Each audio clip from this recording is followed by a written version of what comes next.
Alright guys, and today not gonna be a promo video. I'm gonna give y'all a little chill video today.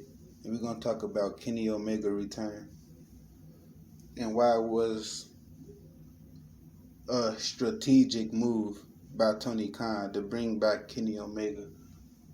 And the reason for that is Triple H is hitting all points in WWE right now. AEW needed Kenny Omega to come back so Kenny Omega can give AEW just that extra dab of star power, because Kenny Omega is a star. He's like a mega star. He's Kenny fucking Mega, you know what I'm saying? And I'm not gonna lie, Tony Khan knew what he was doing. He did it at the right time. He held back. Kenny Omega probably could have came back, even though he was developing and working on an AEW game. But all that aside, and one of the Young Bucks made a comment. It's talking about, don't cheer me. Y'all booed us for 2 years straight. Some shit like that, whatever they said. But we got too much Young Bucks. Like, it was too much of you guys on TV, so people don't. It was like Roman Reigns in WWE.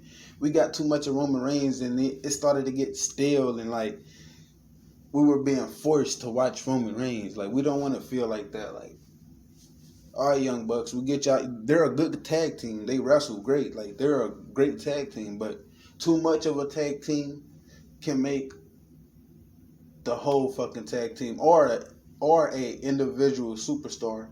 Too much of them can be like, you can kill a superstar doing that. That's all I'm gonna say. Kenny Omega return was much needed for AEW. Even though you do have people like Jon Moxley, you do have people like Chris Jericho, the Bryan Danielson and Garcia.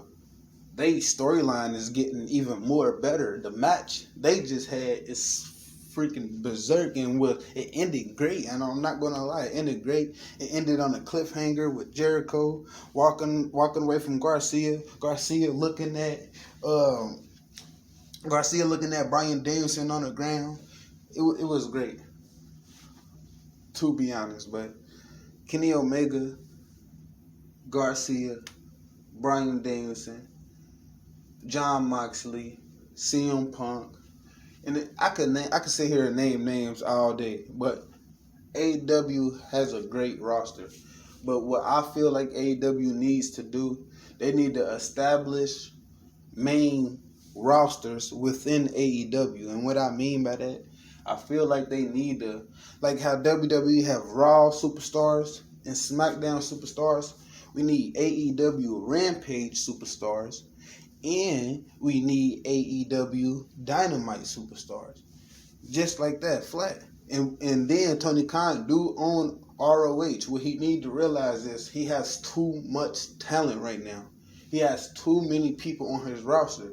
So what he need to do is separate them individually. Roster A, roster B, roster C. A being AEW Dynamite, since that's the OG of it all. That's where it all started. Roster B can be AEW Rampage. Roster C can be ROH. ROH is because it got more of that underground feel.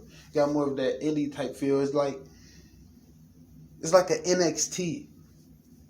ROH could be like an NXT for AEW, but that's what they need to do is stop gunning at each other and start taking tips and start taking algorithms and stuff. What I mean by algorithms is the way they do stuff simultaneously. Like, they just keep doing it back to back, and it becomes natural for the company. They need to have a draft. That's what I mean. I'm gonna just say it like that. They need to have a draft. Once they have a draft, everything in AEW will get better. They need a draft. But that's it for this video. Like, comment, subscribe. I'm gone.